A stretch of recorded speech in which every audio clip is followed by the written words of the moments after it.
Hello, my dear friends, and welcome. I am Pastor Vera Urobo. I'm a marriage counselor and a pastor. Now, you probably have seen the video that's making the rounds of the pastor who locked his wife in the house for 5 days and all the horrible, gory, satanic details coming out of that family and the ordeal that woman has had to endure for about 7 years. You may think this is an isolated case. It's not. Many pastors' wives are going through hell. The other day I went to pray somewhere, and as I was leaving in the night, one woman just dragged me to the corner. I'm like, what's going on, madam? She says, sorry to drag you like this. I'm the pastor's wife. That man that you see jumping up and down there, not be human being. And then you started hearing story. How do you take it as a woman when your husband brings young girls to the house and in the name of counseling, counsels them in your bedroom behind locked doors? You are supposed to take it. You are supposed to take it that you can't talk. You can't, in fact, you can't do nothing because you know you have to be in submission. A pastor's wife told me the other time that they had 2 daughters.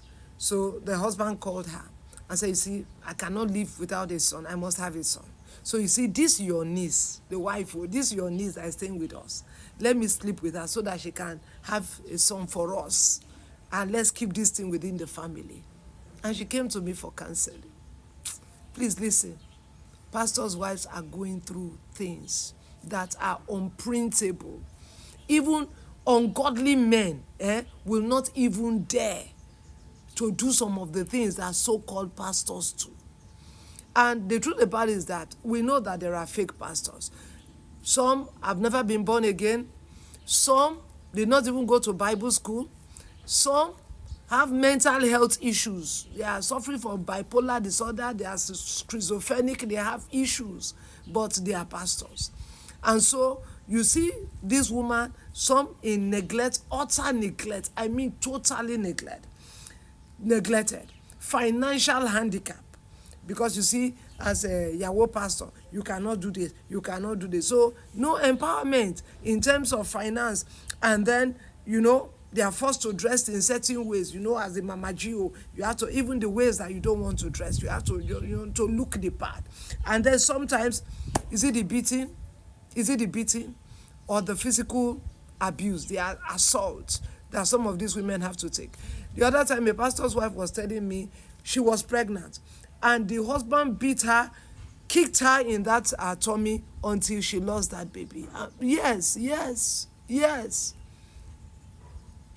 He said one day they were driving down the road, and then all of a sudden the man parked and said, I won't call the woman's name. You are a prostitute. You are a prostitute. Like, from where? How? He said, see the way you were looking at that man. Which man, sir? He pointed to one old man with papa's cap in the corner. That's when she knew she was in trouble.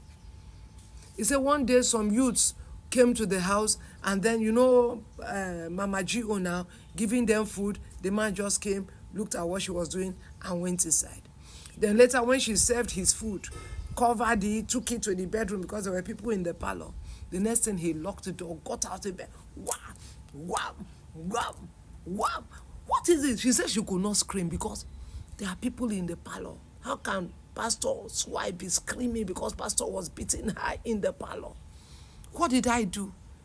He said the next thing, he knelt down and started begging. Hey, see what you have made me do now. What did I do? You put bone in my food. And see what you were serving those boys. She said she knew she was in trouble. But she still stayed because you are the pastor's wife. Now, what does the Bible say about submission? Does the Bible say a woman should sit in a terribly abusive marriage until she dies? I know sometimes many of these pastors, they will now twist the submission and they will forget the scripture that says, Colossians 3:19, husbands, love your wives and never treat them harshly. Love your wives and never treat them harshly. They will leave that one. You must submit. You must submit. There is responsible submission.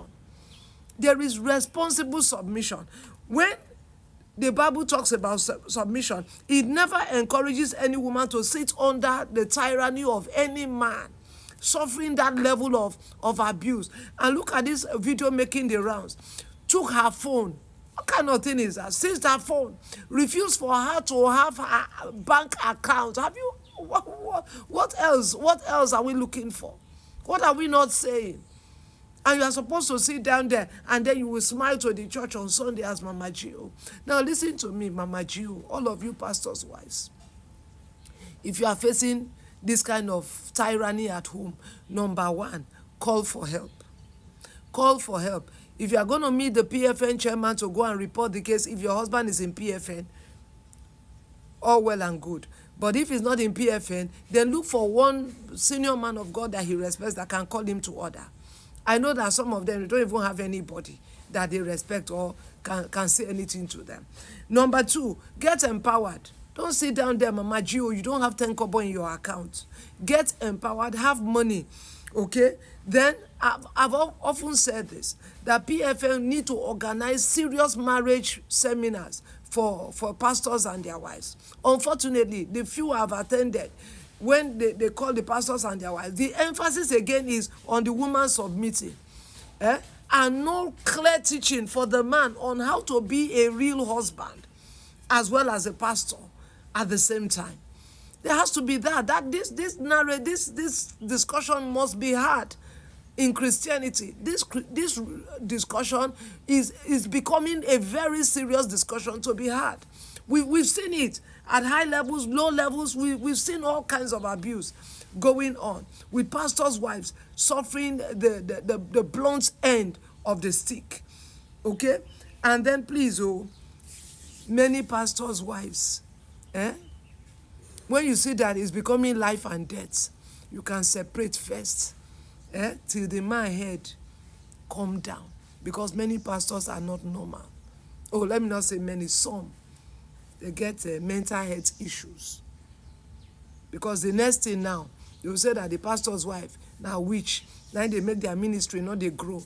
Now they make their ministry, they fall. Now they make this, they happen. So you must.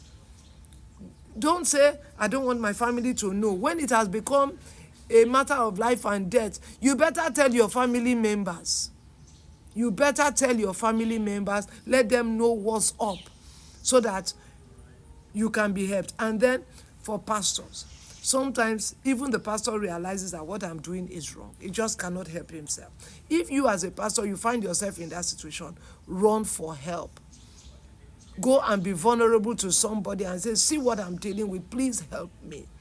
Why this is important is that there are many pastors' children who lie. Once they come out for house, they are not coming back again. They talk to me all the time. They are just waiting to leave the house, never to come back again. Why? Because of the double life they've seen their father. In fact, last week, as early as last week, a pastor's wife was telling me that when the pastor is preaching in church, the children just bow their head because they know this man. Nothing. Excuse me. You want to send your children to help pastor? Really? If you are a correct man of God and you are having problems, seek help now. Seek help. But Yahweh pastor, no die for nothing. You die, the man will just go marry another wife tomorrow. So get help and ensure that you stay alive. You have your own destiny to fulfill. God bless you. Please, I would like to hear your comment on this matter in the comment section. Please leave your comment in the comment section. Like the video, share it, and then I'll see you in our next video. God bless you.